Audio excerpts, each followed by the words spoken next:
quem vai nos trazer a palavra da noite de hoje, a companheira já da nossa casa, Terezinha, né, Tereza?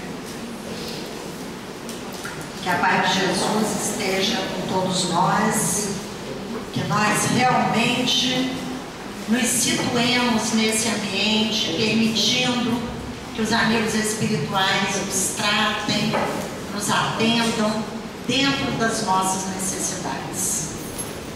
Estamos na Casa Espírita estudando as leis da vida, estudando o Evangelho de Jesus, nesse novo ponto de vista que a doutrina espírita nos traz, mostrando-nos acima de tudo que a lei é justa, que o Pai é justo e que estamos todos aqui para aprendermos.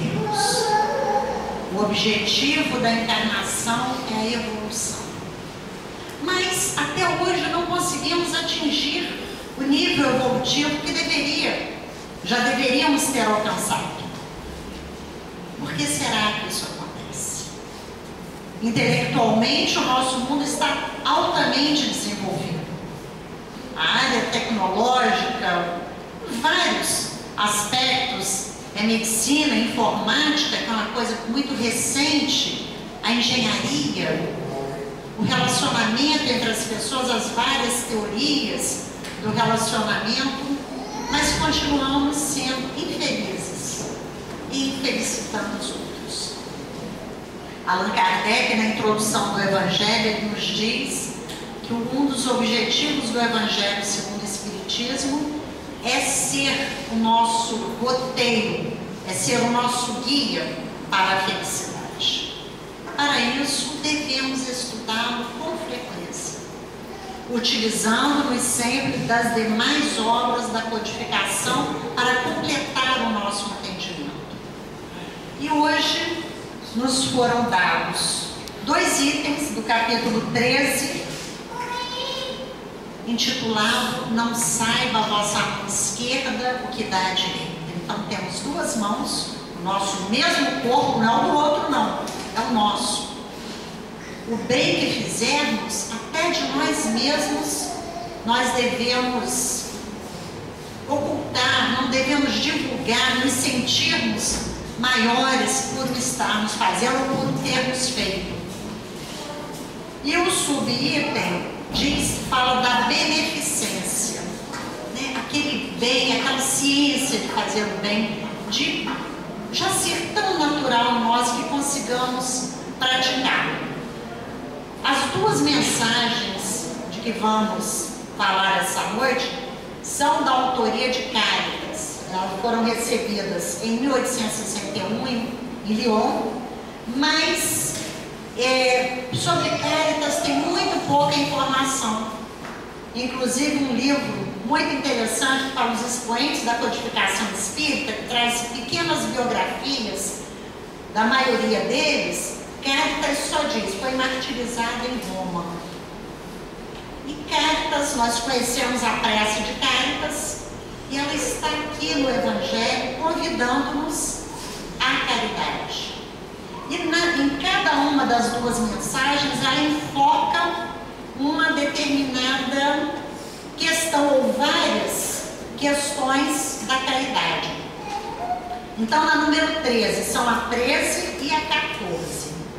Ela fala aqui: chamo-me caridade e sigo o caminho principal que conduz a Deus. Acompanhai-me, pois conheço a meta que deveis todos visar. Então ela está se apresentando, dando o seu nome, alguém poder se intitular a caridade, e nos convidando para acompanhar. E aqui ela vai nos mostrar como podemos acompanhar. Dei esta manhã o meu giro habitual e com o coração amargurado venho dizer-vos: ah, meus amigos, que de misérias, que de lágrimas, quanto tendes de fazer para secá-las todas. Em vão procurei consolar algumas pobres mães, dizendo-lhes ao ouvido: coragem, há corações bons que velam por vós, não sereis abandonadas, paciência. lá está. Sois dele amadas, sois suas eleitas.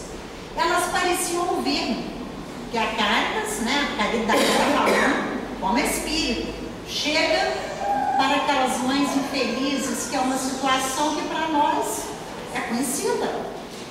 A penúria, a carência,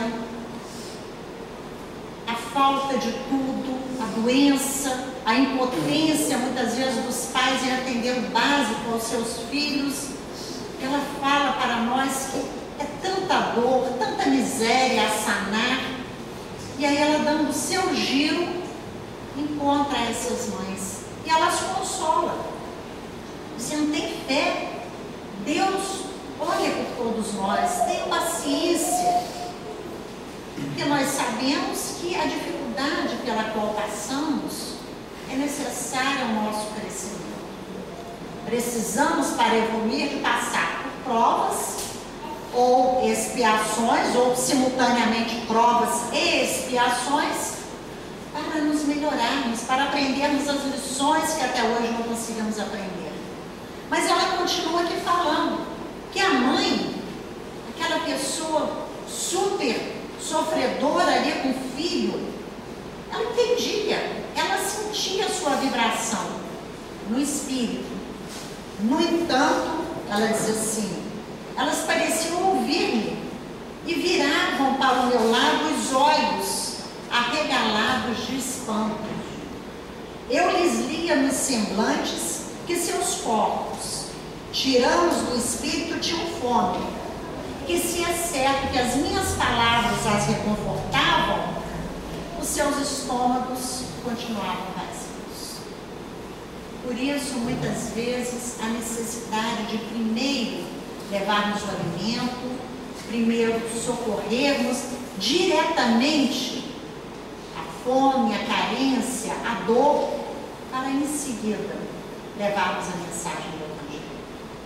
Porque a pessoa a quem falta tudo, a quem falta o básico para sobreviver, às vezes condições básicas, mínimas de higiene, ela não tem condição de aprender e de cumprir as nossas recomendações espirituais. E a Cáritas continua, eu lhes repetia, coragem, coragem. E nesse momento, naquele grupo de mães carentes, reunidas, ela disse que uma pobre mãe, muito nova, que amamentava o seu filho, mas naqueles seios fracos, de onde não saía leite, porque a mãe também desnutrida. Ela disse que essa mãe tomou a criança nos seus braços e estendeu um espaço vazio, porque esta mãe percebeu, captou que ali tinha um espírito que estava mandando uma vibração para ela, confortando-a, mesmo que não ouvisse diretamente. E a maior preocupação dela era o filho. Então, já que aquele espírito veio ali para levar o conforto, receba o meu filho, socorra-o, dele aquilo de que ele necessita, como a pedir-me que protegesse aquele entezinho que só encontrava num seio estéril, insuficiente alimentação. É um aspecto da dor, do sofrimento, que devemos buscar sanar, porque aqui no início ela diz quantas misérias, quantas dores, e ela vai narrando algumas situações para nós. E esta, todos nós conhecemos. O centro, várias instituições religiosas, pessoas ligadas, nem ligadas a religião nenhuma, que se condoem da carência, principalmente a infância, nos sensibiliza muito e ajudam, colaboram, porque estão vendo que aquela criança deve viver, mas viver numa condição melhor. E Cáritas continua enumerando. Agora ela vai falar dos velhos. Ela viu espalhados em muitos lugares pobres velhos sem trabalho e, em consequência, sem abrigo, presas de todos os sofrimentos e penúrias. E ela nos fala que são pessoas que têm dignidade, já estão velhos, enfraquecidos, não conseguem trabalho, mas não têm coragem de pedir.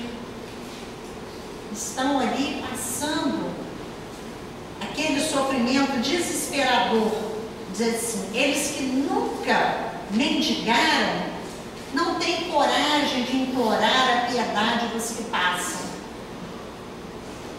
A doutrina espírita nos fala que muitas vezes o maior carente, o maior necessitado, não é aquele que chega até nós suplicando alguma coisa, pedindo alguma coisa. Existem uns que no silêncio também necessitam, e nós precisamos nesse momento procurar ter olhos de ver, para captarmos as necessidades antes de sermos solicitados.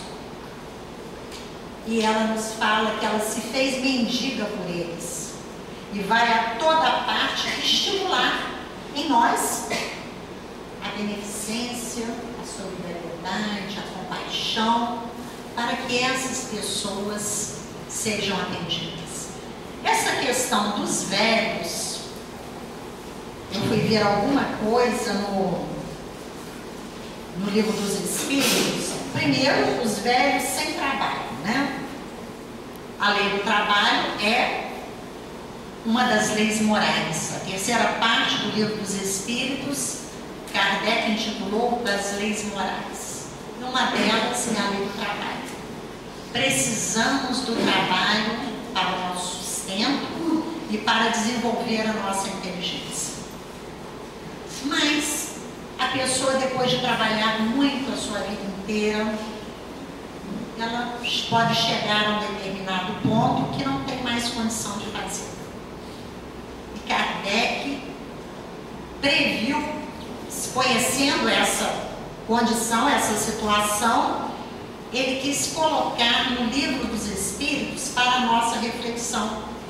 Porque assim como acontecia no século XIX, quando ele trouxe a doutrina espírita para nós, acontece ainda hoje no século XXI. Pessoas já idosas, às vezes doentes, muitas vezes nós vemos alguns que vão lutando, buscando o seu sustento, se arrastando para trabalhar. E ele intitulou Limite do Trabalho, Repouso. Então aqui ele pergunta na questão 685 se o homem tem direito ao repouso na sua velhice. Claro, né? Todos nós sabemos. Muitas vezes nós economizamos, trabalhamos, fazemos uma poupança para podermos aproveitar na velhice. Vamos passear, vamos ter tranquilidade. Mas a outra questão que vemos muito, e o velho que precisa de trabalhar para viver e não pode. Inclusive aqui no Livro dos Espíritos, hoje não se fala mais velho, é idoso, mas é o termo ainda colocado, porque eu não acho nada pejorativo. Eu sou velha, então não me ofende quando falam isso. Aí ele pergunta, o que faz isso? Está mais alquebrado, que já trabalhou a sua vida inteira, precisa para o seu sustento ou dos seus familiares e não pode. E olha que os espíritos já responderam no século XIX. O forte deve trabalhar para o fraco. Na falta da família, a sociedade deve suprir essa falta. Isto faz parte da lei de caridade.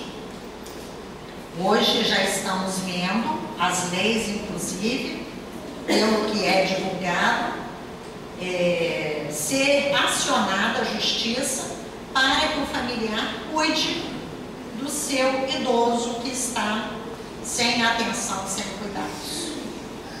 Mas, estudando aqui no Evangelho, nós vemos que isso faz parte da lei de amor.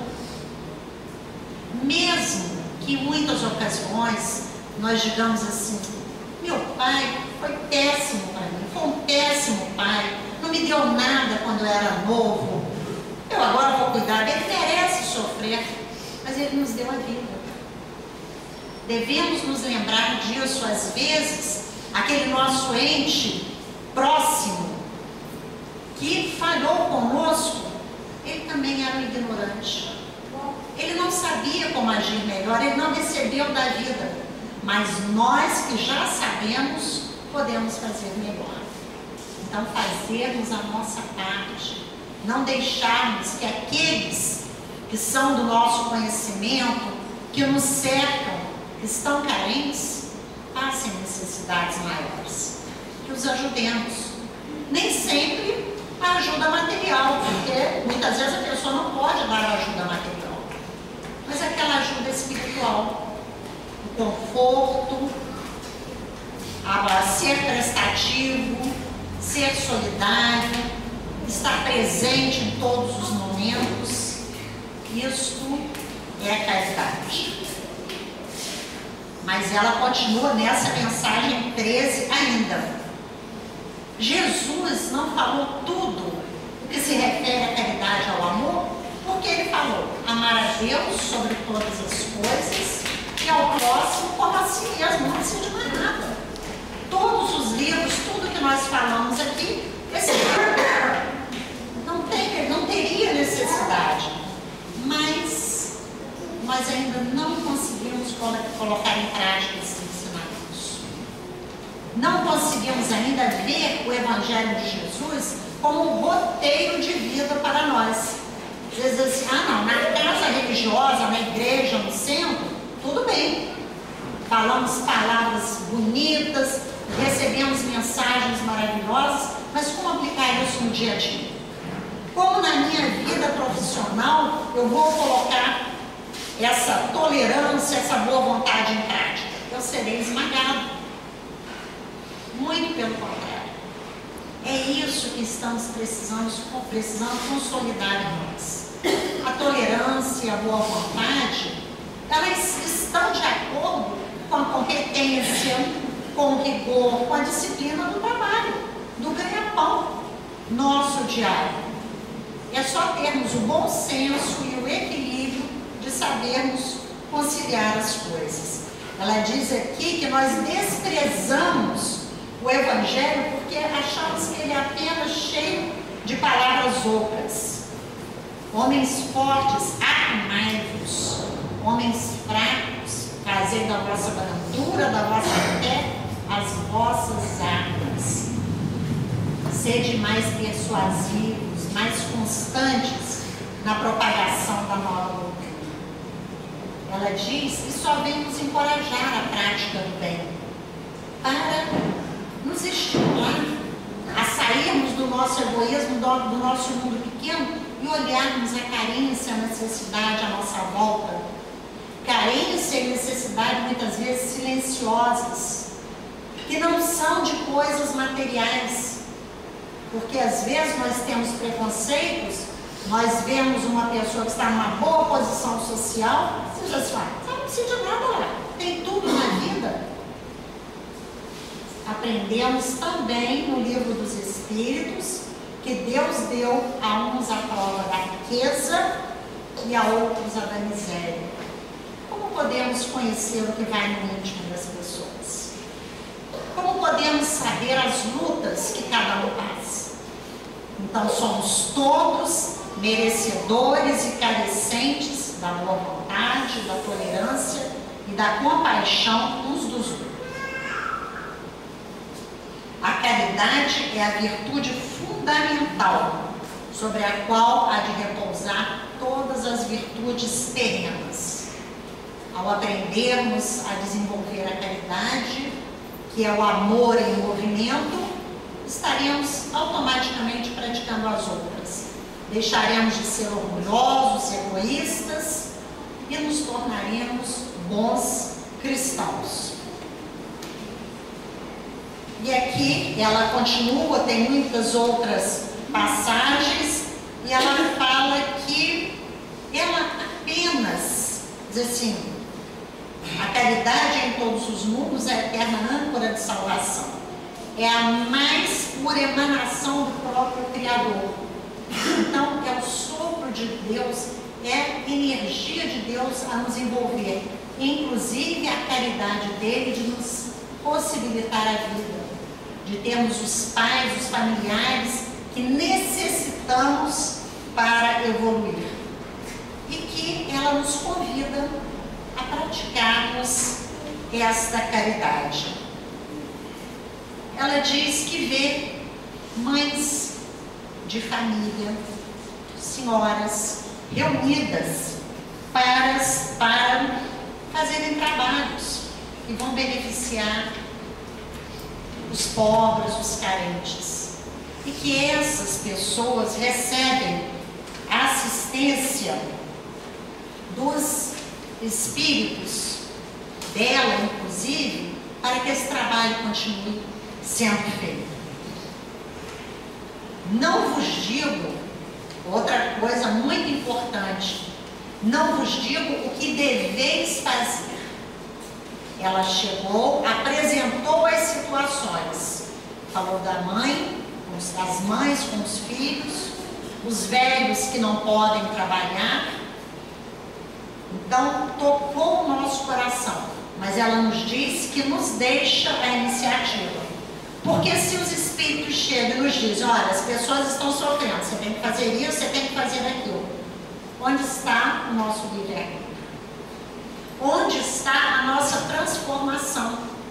Então, tomamos conhecimento e precisamos de mobilizar a nossa energia. Eu quero fazer alguma coisa? Eu acho que eu posso fazer alguma coisa? Então, eu vou escolher, inclusive, o campo de atividade onde eu tenho mais afinidade. Porque cada um de nós se dá melhor no setor. Um gosta de lidar com criança, outro com idoso, outro gosta da evangelização, de fazer um atendimento fraterno, que é uma grande caridade, é um grande trabalho. Então, cada um de nós vai escolher. E é interessante a imagem que ela coloca no fim dessa mensagem. Ela diz, se pede, ela dá e dá muito. E ela nos convida para um banquete, onde tem uma árvore repleta de boas coisas. Ela diz assim, repleta a árvore onde todos vos saciareis. Ela está carregada de flores e de frutos. É o bem, é a tranquilidade, é a saciedade, tanto material quanto espiritual, da qual ela nos oferece, ela nos convida para participarmos. Então, ao recebermos os benefícios da vida, nós também somos convidados a distribuí-los. Porque eu recebo, eu distribuo. E eu lembrei de uma canção, quando as minhas filhas eram pequenas, canção infantil, que fala, quanto mais você dá e divide, mais cresce e parece multiplicar. E aqui ela diz que quanto mais nós distribuímos, mais nós recebemos. Porque estamos todos incursos numa lei de ação e reação. Se eu distribuo bem, estou construindo o meu futuro para receber. Se eu penso mal, eu distribuo mal, o desequilíbrio, a desarmonia, eu não posso querer ter paz, ser uma pessoa pacificada. E ela nos convida a acompanhá-la. Acompanhai-me, a fim de que eu vos conte entre os que estão sob a minha bandeira. Não temais, porque eu vos conduzirei ao caminho da salvação. Porque, novamente ela diz, eu sou a caridade. Então, agora temos a mensagem número 14, que é também da Cáritas e fala sobre um outro aspecto da questão da caridade. Muitas vezes nós confundimos a caridade com a esmola. Eu, pelo menos, fui criada assim, quando era criança, as pessoas apareciam pedindo nas portas, você ia dar a esmola, você está fazendo a caridade. E durante muito tempo, para mim, caridade era da esmola. E aqui a Cáritas está falando. Muitos de nós confundimos a caridade com a esmola. Porque a esmola, muitas vezes, humilha aquele que recebe. E nós nos sentimos superiores. Inclusive, quando damos uma esmola mais substancial, tá vendo como eu sou boa? Eu dei tanto. Vou ajudar aquela pessoa pessoa por um bom tempo, mas a doutrina espírita faz uma diferença muito grande entre a esmola e a caridade. Em muitas ocasiões, dependendo do estado de penúria, precisamos dar uma esmola sim. Naquele momento, é o que tem que ser feito, para em seguida promovermos aquela comunidade, aquelas pessoas que convivem conosco. Existe no Livro dos Espíritos a questão 886. Kardec pergunta qual o sentido da palavra caridade, como entendia Jesus. Este livro, trazido para nós no século XIX, Kardec já questionando essa questão de apenas darmos o dinheiro, coisa que ele também fazia. Quando ele via a carência, a fome, aquela necessidade imediata, ele dava o dinheiro, mas ele buscava promover a pessoa. E a resposta que os Espíritos deram, podemos resumir em 3 letras. O BIP, né? O famoso BIP. Benevolência para com todos. Indulgência para com as imperfeições alheias. E perdão dos pecados. Perdão das faltas que outros cometeram contra nós, e muitas vezes conservamos durante anos aquela mágoa. Pessoas com 70, 80 anos às vezes vêm nos falar que guardam mágoa de quando eram crianças, que os pais falharam em algum momento, elas consideraram que falharam, e aquela mágoa as acompanha. Então, termos benevolência, termos indulgência com o próximo, entendermos o seu comportamento, não julgarmos e perdoarmos sempre. É fácil? Não, claro que não. Somos espíritos imperfeitos a caminho da perfeição ainda. Essas lições são para nos alertar, são para nos dar um chamamento naquilo que podemos melhorar. E neste item 14 tem alguns itens, algumas particularidades nas quais podemos pensar. Ela diz que nós podemos ser caridosos com os nossos parentes e amigos. Todos nós temos aquele parente difícil, às vezes a gente até evita. Não gosta, essa pessoa vai estar lá, eu acho que eu não vou não. Se eu estiver na mesma reunião que ela, eu procuro me afastar. É com esta pessoa que eu preciso de exercitar a tolerância, a boa vontade, a compreensão. Se eu ainda não consigo, às vezes, nem conversar com ela, colocar o nome no centro. Há pouco tempo eu conversei com uma pessoa no centro lá no Rio, ela estava assim tão desequilibrada, eu falei, mas vamos fazer uma prece por essa pessoa? Ela deu um grito. De jeito nenhum, não posso fazer isso. Eu falei, então a gente põe o nome dela. Porque existem situações em que as pessoas estão, aquele mal foi tão grande, está tão enraizado, que ainda não consegue nem orar pela pessoa. Coloquemos o nome. Aí vamos tentando fazer a nossa prece por essa pessoa. Aqui ainda estamos no item dos parentes e amigos, porque são as dores que mais doem. Aqueles de quem não esperávamos receber ou ingratidão, ou até uma punhalada, como a gente fala, um ato agressivo.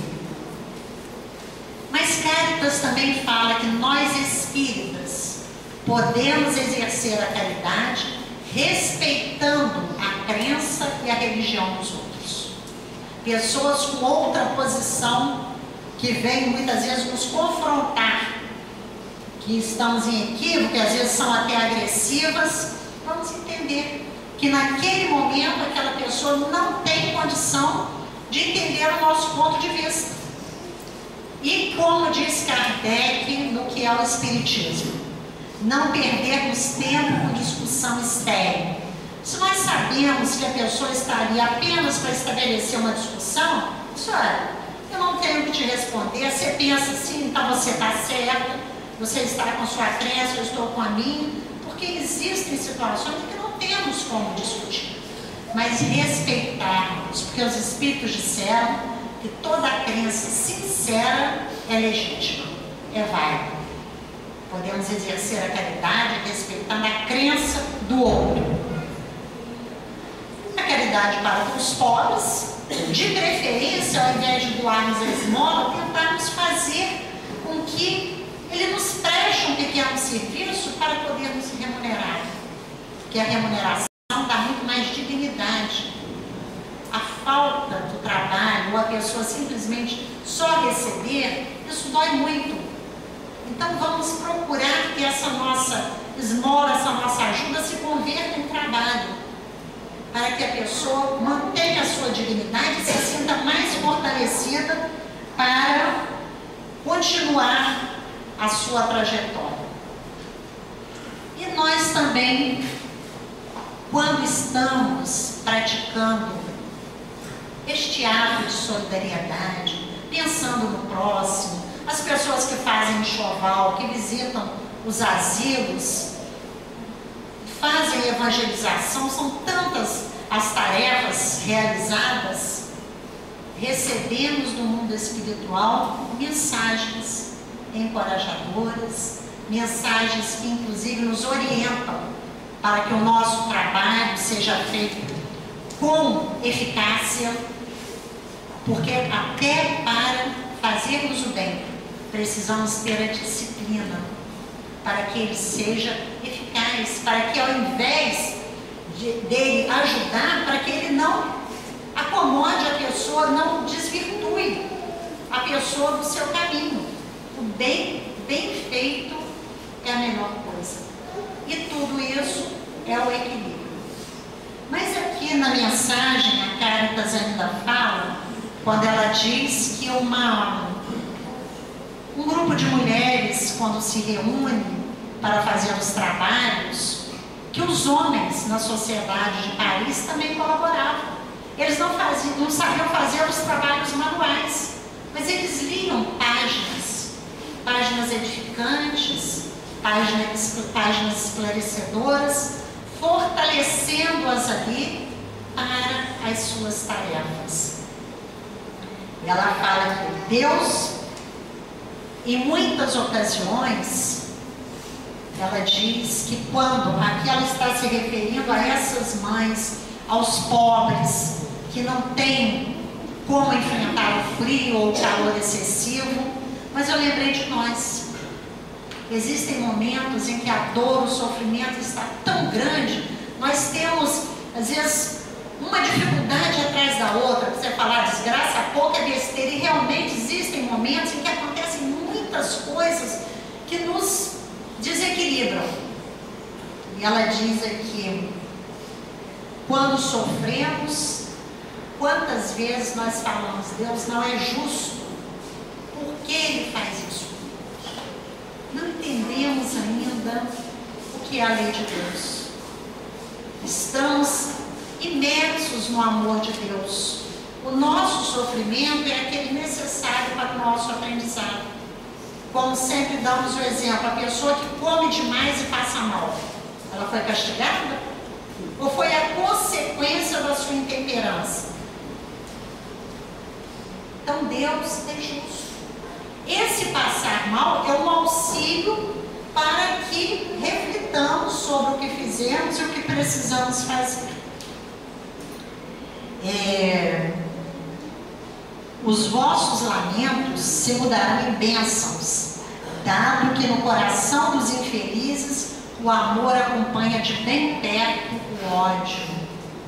Às vezes estamos revoltados com o Pai, com a misericórdia divina, com a vida, porque não conseguimos determinada realização que era importante para nós. Pouco tempo depois nos acontece outra coisa, já estamos eufóricos. Então ela fala que realmente isso ocorre conosco. Nós passamos da alegria à tristeza, às vezes por motivos pueris. O que é que estamos valorizando na vida? O que é importante para nós? É importante que nos vejamos como espíritos criados todos iguais, simples e ignorantes, caminhando para a perfeição.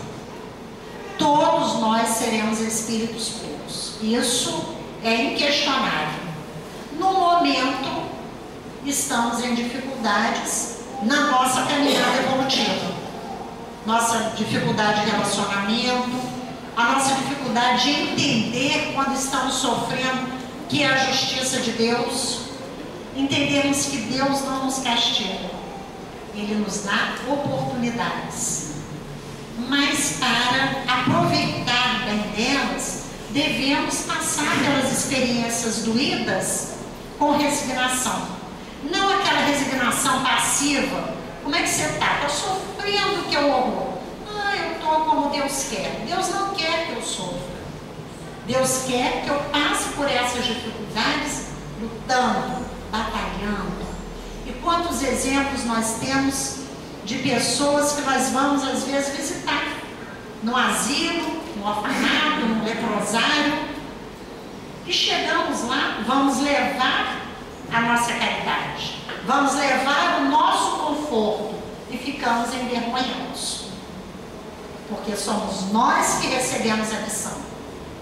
Aquela pessoa que lá está, que consideramos totalmente carente, ela nos levanta, ela nos fortalece. Que bom que você está aqui, que bom que eu estou aqui. Eu tenho um caso que me aconteceu há muitos anos, mas que me marcou muito. Eu fui uma vez só para o Paiti, lá onde o Amazonas Hércules fundou um centro espírita, viveu grande parte da sua vida. O Amazonas Hércules era um leproso muito famoso no movimento espírita, porque se correspondia com Divaldo e era um trabalhador. E lá, numa enfermaria, um rapaz cego, leproso, era órfão desde criança, estava lá, não tinha para onde ir, jovem, tinha 20 e poucos anos, e era um poeta. Então, nós éramos um grupo grande, ele falando das poesias, foi pedindo para ele recitar uma poesia. Eu não lembro bem dela, mas o teor dela era o seguinte: ele agradecia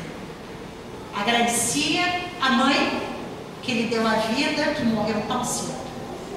Agradecia a Deus pela possibilidade de ter vivido, de conhecer a doutrina espírita e de tudo que ele tinha na vida. Ele era cego, leproso, órfão e pobre. Todos nós saímos de lá calados, porque nós não tínhamos nenhuma dessas características dele e vivíamos com alguns problemas, algumas inquietações. Então são essas pessoas que passam pelo sofrimento como Deus quer, com resignação, com crescimento, com entendimento. E o convite para nós, sempre que entendamos essas mensagens no momento em que estivermos sofrendo muito, vamos buscar no Evangelho, no Livro dos Espíritos, qualquer passagem, mesmo que naquele momento não entendamos. Assim, mas eu não concordo, não. Aos poucos nós iremos compreender. Eu pedi a Rogéria que antes de passar a prece, inclusive que eu havia pensado como que uma anteprece, já que falamos as duas mensagens de Cáritas, para eu recitar, falar a prece de Cáritas. Eu acho que ela sempre tem tudo a ver. Então que nós nos concentremos e tentemos absorver cada frase que ela deixou para nós, além das duas mensagens. Deus nosso Pai, que sois todo poder e bondade, dai força àquele que passa pela provação, dai a luz àquele que procura a verdade, ponde no coração do homem a compaixão e a caridade. Deus, dai ao viajor a estrela guia, ao aflito a consolação, ao doente o repouso. Pai, dai ao culpado o arrependimento, ao espírito a verdade, à criança o guia, ao órfão o pai. Senhor, que a vossa bondade se estenda sobre tudo tudo o que criaste. Piedade, Senhor, para aquele que não vos conhece, esperança para aquele que sofre. Que a vossa bondade permita aos Espíritos Consoladores derramarem por toda parte a paz, a esperança e a fé. Deus, um reflexo, uma centelha do vosso amor pode abrasar a terra. Deixai-nos beber na fonte da vossa bondade fecunda e infinita, e todas as lágrimas secarão, e todas as dores se acalmarão. Um só coração, um só pensamento subirão até vós como um grito de reconhecimento e de amor. Como Moisés sobre a montanha, nós vos esperamos de braços abertos, ó poder, ó bondade, ó perfeição. E queremos de alguma forma merecer a vossa misericórdia. Deus, dai-nos a força de ajudar o progresso, a fim de subirmos até vós. Dai-nos a caridade pura, dai-nos a fé e a razão. Dai-nos a simplicidade que fará de nossas almas o espelho onde deve refletir a vossa imagem. Que Jesus nos ampare e que consigamos aprender a amar e a servir sempre. Muita paz.